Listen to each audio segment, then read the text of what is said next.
Assalamualaikum warahmatullahi wabarakatuh.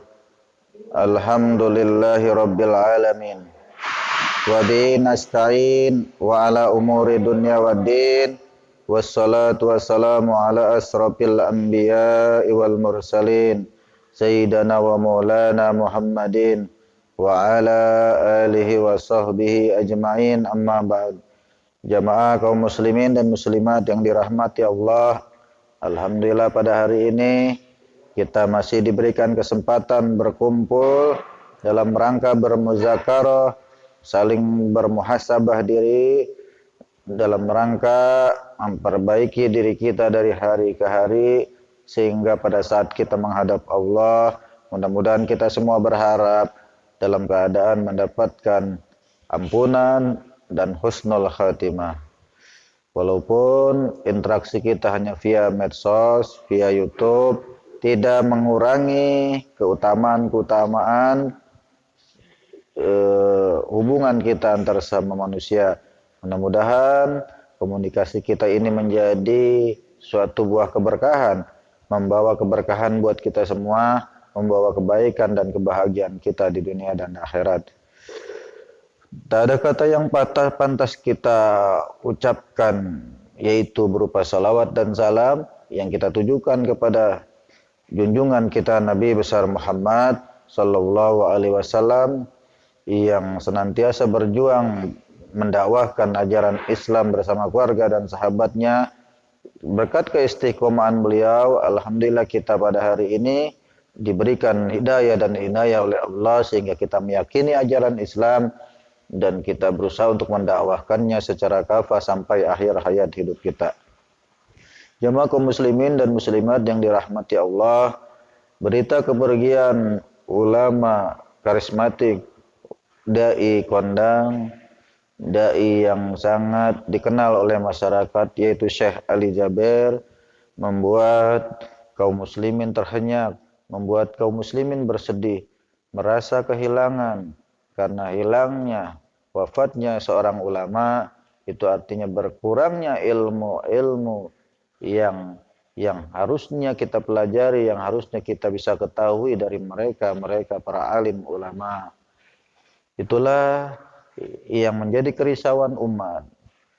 Kita semua mendoakan almarhum Syekh Ali Jaber, semoga amal ibadah beliau diterima oleh Allah, iman Islam dia diterima oleh Allah, dakwahnya dalam menyampaikan ilmu pun menjadi penolong Syekh Ali Jaber yaumil akhir. Amin, amin, amin ya rabbal alamin.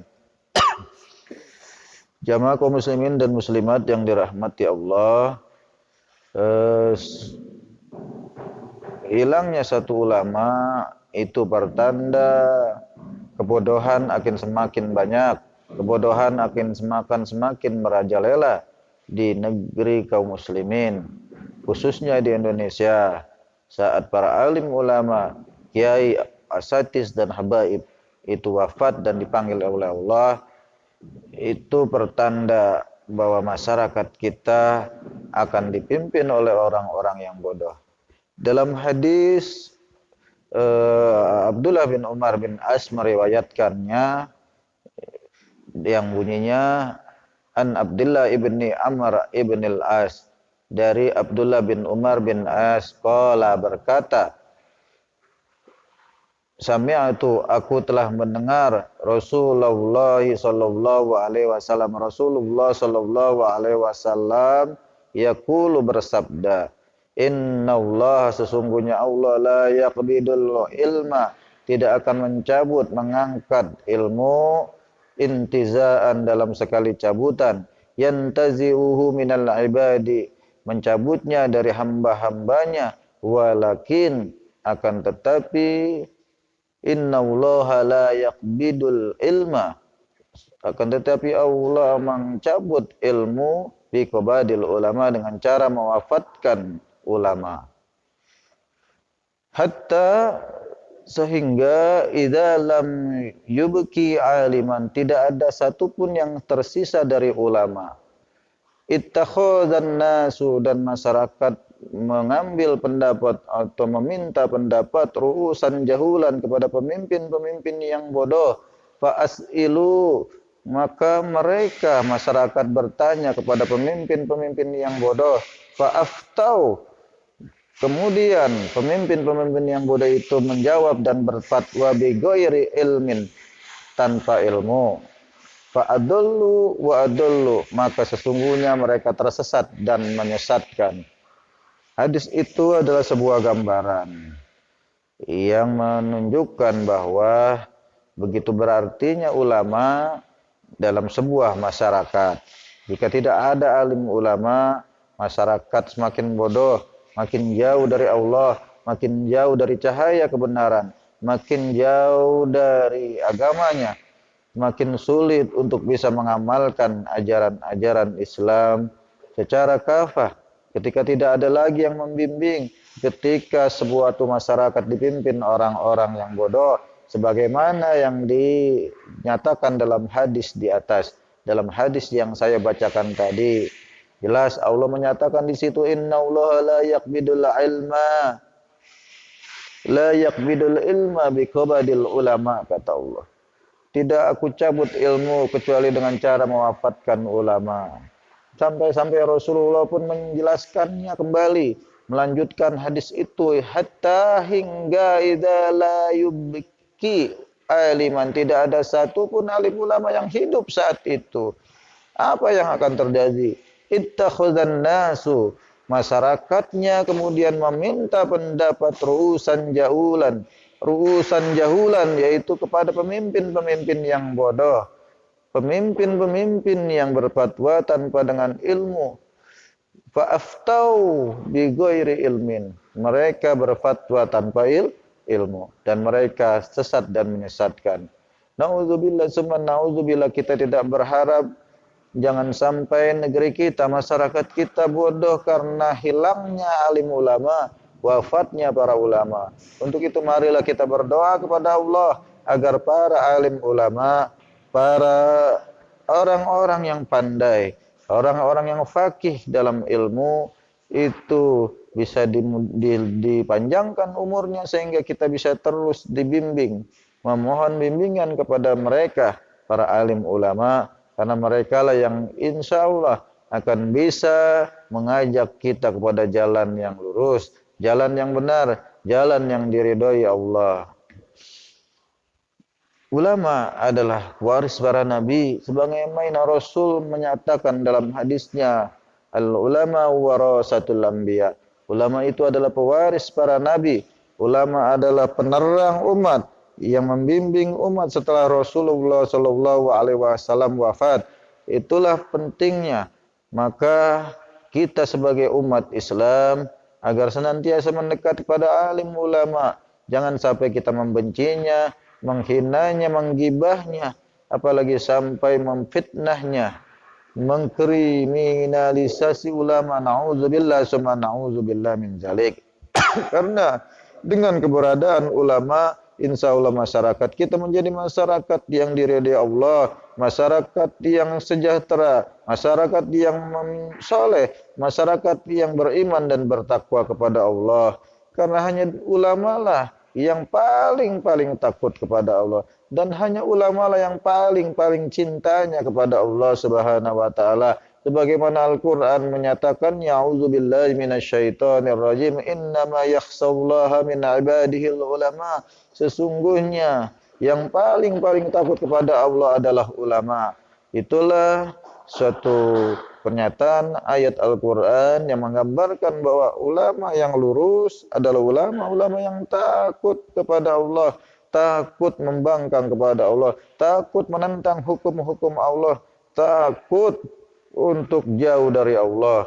Jadi ulama-ulama yang lurus adalah ulama-ulama yang senantiasa istiqomah memegang kebenaran ajaran Islam, tidak menyembunyikannya, tidak berusaha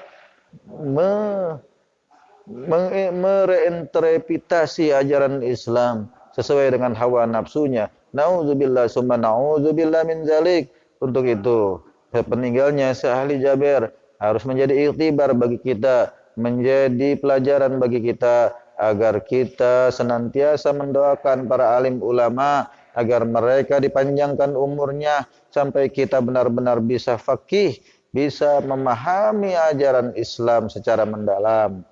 Karena ulama lah yang paling takut kepada Allah. Kenapa mereka begitu takut kepada Allah? Karena semakin dalamnya ilmu yang dia dapat, ilmu yang dia pelajari, sehingga dia bisa mengenal hakikat dari kehidupan ini. Di mana ketika dia merenungi kebesaran Allah, merenungi kemahakuasaan Allah, maka ulama akan merasakan hati yang penuh gusar, hati yang takut, yang bergetar, karena Allah adalah zat yang maha kuasa yang tidak boleh dibangkang sedikit pun. Karena dengan pembangkangan itu, maka kita akan menjadi hamba-hamba yang rugi, menjadi manusia-manusia yang rugi. Itulah pentingnya bagi kita agar senantiasa terus istiqomah, mendoakan ulama, mengikuti jejak ulama, mendekat kepada ulama, ikut kajian-kajian para alim ulama, agar kita bisa bersama-sama dengan para alim ulama di surganya Allah. Amin, amin ya rabbal alamin.